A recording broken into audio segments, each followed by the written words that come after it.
Okay, so welcome to the channel. আজকে আমরা কথা বলবো what after diploma in computer science and technology বা সিএসটি, অথবা তুমি আইটিরও ধরতে পারো। ঠিক আছে, আমি লাস্ট দিন একটা ভিডিও বানিয়েছিলাম যে হোয়াট আফটার ডিপ্লোমা, সেখানে মেনলি আমি electrical, mechanical, civil, that is core ডিপার্টমেন্টগুলোর ব্যাপারেই বলেছিলাম। ঠিক আছে, এইখানে আমি আইটি বা কম্পিউটার সায়েন্স অ্যান্ড টেকনোলজি এই দুটোকে বাদ দিয়েছিলাম। আমি স- তোমার ইটিসি বা ইসি এই ধরনের ডিপার্টমেন্টগুলোকে ইলেকট্রিক্যালের ভেতরে রেখেছিলাম। তো এখানে ওভারঅল একটা পার্ট টু বলতে পারো। হুম, আমি বলবো এবার হোয়াট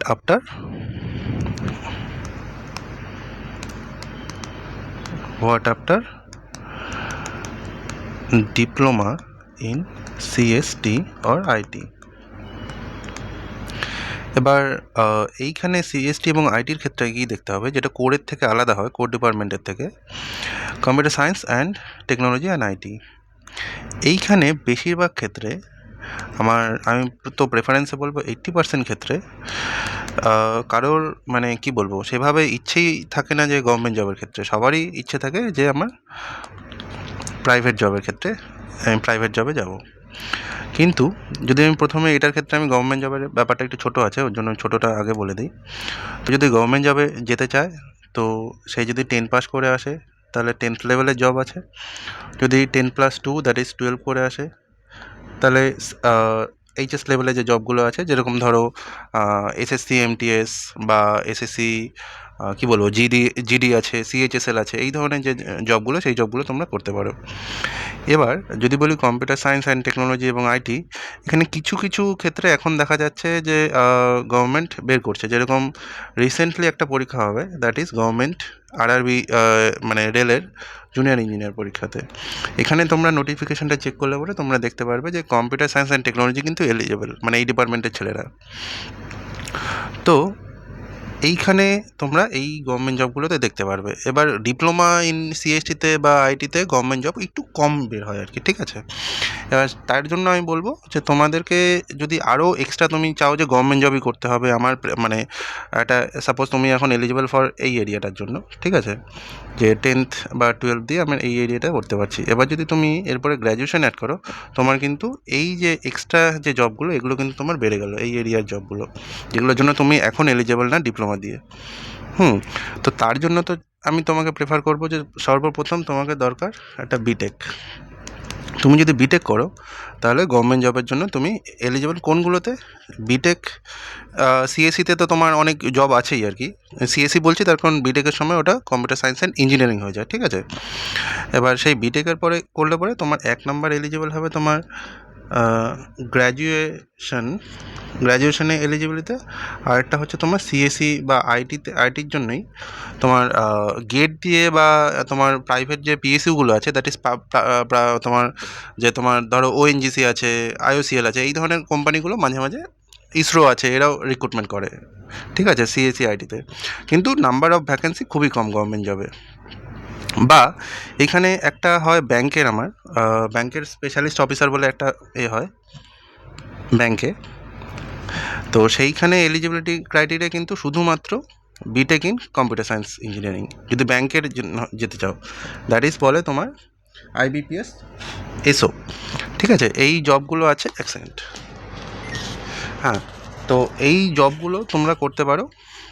যে ব্যাংকে যেতে পারো একটা গভর্নমেন্ট জব, এটা তোমার পাবলিক সেক্টর ব্রাঞ্চ, মানে ব্যাংক চলে আসছে, বা এসবিআইও করতে পারো, এই ধরনের ব্যাঙ্কগুলোতে বের হয়। কিন্তু এটা নিয়ে আর বলছি না, তার কারণ এটার বেশি কিছু নেই আর কি বলার মতো।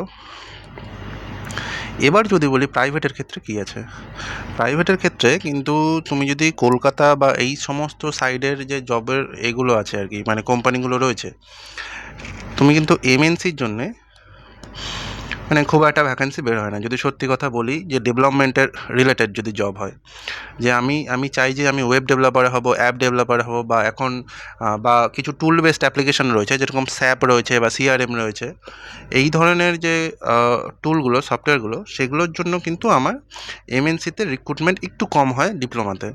ঠিক আছে, কিন্তু তুমি যদি চাও যে এখানে সাপোর্টে কাজ করবে, সাপোজ কোনো কাস্টমার কোনো কোয়ারি দিল, সেখানে তুমি সলভ করতে চাও সেই কোয়ারি, তো সেই ধরনের কাজ করতে গেলেও তুমি এমএনসিতে যেতে পারো, বিপিও সেক্টর বলে ওটা মেনলি, বিপিও সেক্টর বা সাপোর্টে কাজ করতে পারো। কিন্তু কলকাতা বা ব্যাঙ্গালোর বলো, এই ধরনের এখানে স্টার্ট আপ কোম্পানি রয়েছে, ঠিক আছে, স্টার্ট আপ কোম্পানি প্রচুর রয়েছে। এবার এই কোম্পানিগুলোতে কী হয়, তোমার কয়েকটা জিনিস তোমাকে বলে দিই আমি। 1 নাম্বার হচ্ছে অ্যাপ ডেভেলপমেন্ট,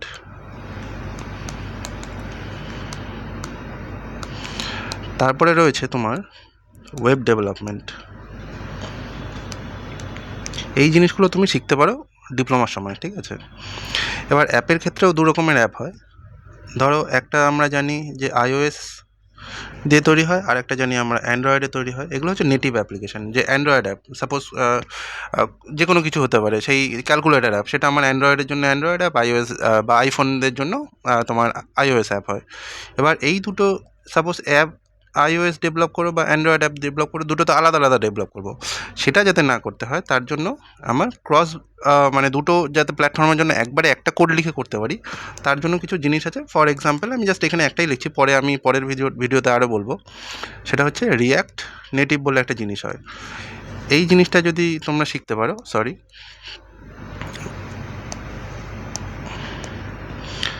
রিয়্যাক্ট নেটিভ, এই জিনিসটা তুমি যদি শিখতে পারো তাহলে তুমি iOS এবং অ্যান্ড্রয়েড দুটোর জন্যই তুমি অ্যাপ তৈরি করতে পারবে।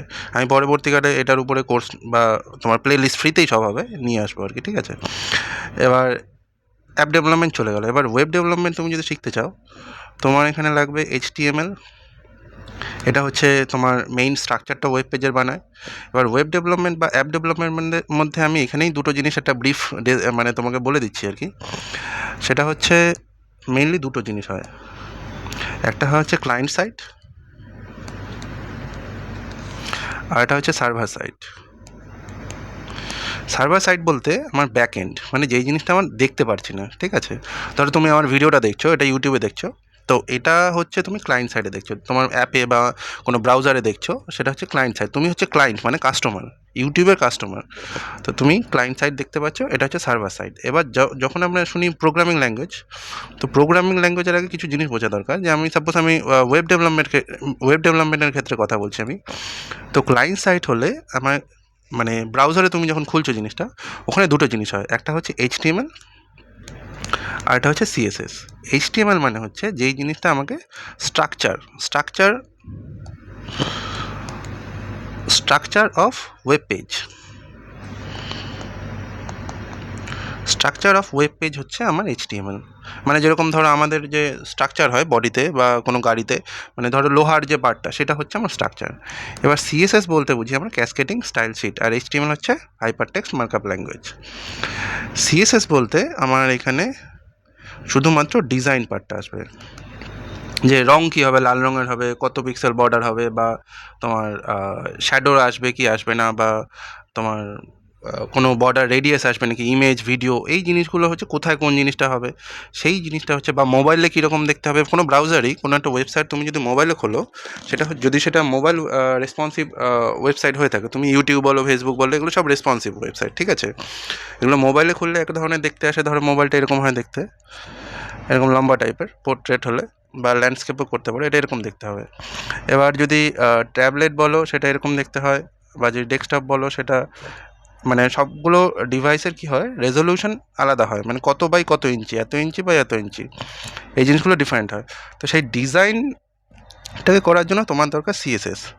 এবার CSS দিয়ে তুমি ডিজাইন করবে, এরপরে তোমার আরও জিনিস হয়, জাভা স্ক্রিপ্ট শিখতে হবে তোমাকে, যেটা কি না ব্রেন, যে তুমি এখানে একটা সাপোজ ফর্ম আছে, এখানে ফর্ম ফিল আপ করে, ধরো তোমার একটা ফার্স্ট নেম, একটা লাস্ট নেম, তুমি কোন ক্লাসে পড়ো, কী করছো, বা ডিটেলস মেসেজ, দেন এখানে একটা সাবমিট বাটন থাকবে।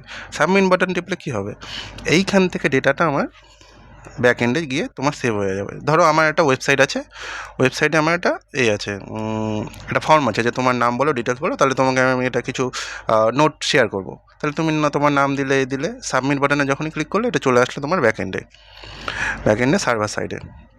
তো এই যে জিনিসটা হলো, এটা কিভাবে হয়, এটার জন্য তো ব্রেনের দরকার পড়ে। তো ব্রাউজারে মেইন দরকার হচ্ছে আমার জাভা স্ক্রিপ্ট, ঠিক আছে। তো এই জিনিসগুলো তোমাকে শিখতে হবে বেসিক। শেখার পরে তোমাকে CSS এর কিছু তুমি ডিজাইন যাতে ইজিলি করতে পারো, ওর জন্য কিছু শিখতে পারো, এর ফ্রেমওয়ার্ক বা লাইব্রেরি বলতে পারো। বুটস্ট্র্যাপ বলে একটা জিনিস হয়, বুটস্ট্র্যাপ শিখতে পারো, বা টেইলউইন্ড CSS শিখতে পারো। ঠিক আছে। তারপরে তুমি জাভাস্ক্রিপ্টের উপরে কিছু জিনিস হয়, যেরকম আগে যে কোয়ারি ইউজ হতো, এখন তোমার রিয়াক্ট ইউজ হয়। রিয়াক্ট বলতে কী জিনিস? Single page application. এগুলো আমি তোমাকে পরের ভিডিওতে বলবো আর কি, ঠিক আছে।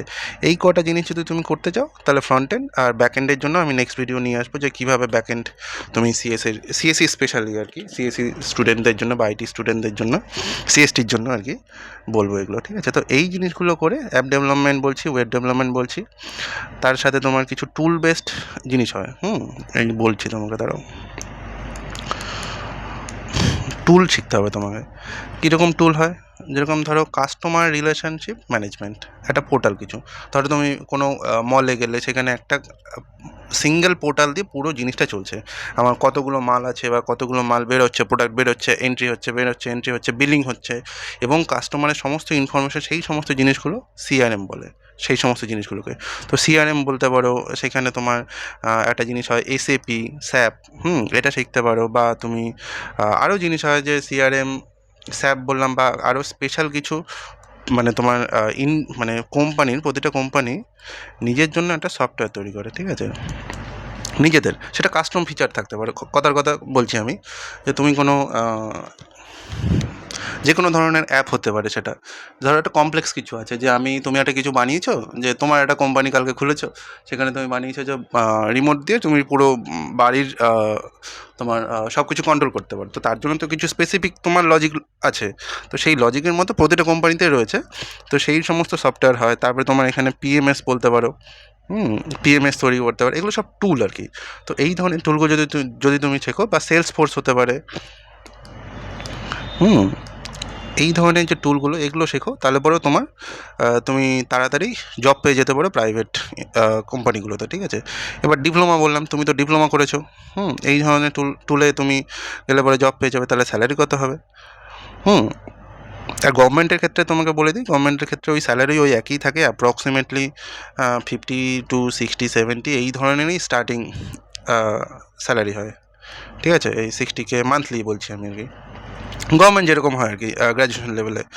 এবার প্রাইভেটের ক্ষেত্রে তুমি যখন ঢুকবে, তুমি যেহেতু ডিপ্লোমা করেছো, তোমার ওই স্যালারি ওই একই আসবে, 15,000 টাকার মতো অ্যাপ্রক্স, 15 থেকে 25। এটা বেশিরভাগের ক্ষেত্রেই বলছি, এখান থেকে কিছু যারা এক্সেপশন আছে তাদের ব্যাপারটা আলাদা, আমি জাস্ট বেশিরভাগ স্টুডেন্টের কথাই বলছি, ঠিক আছে। তো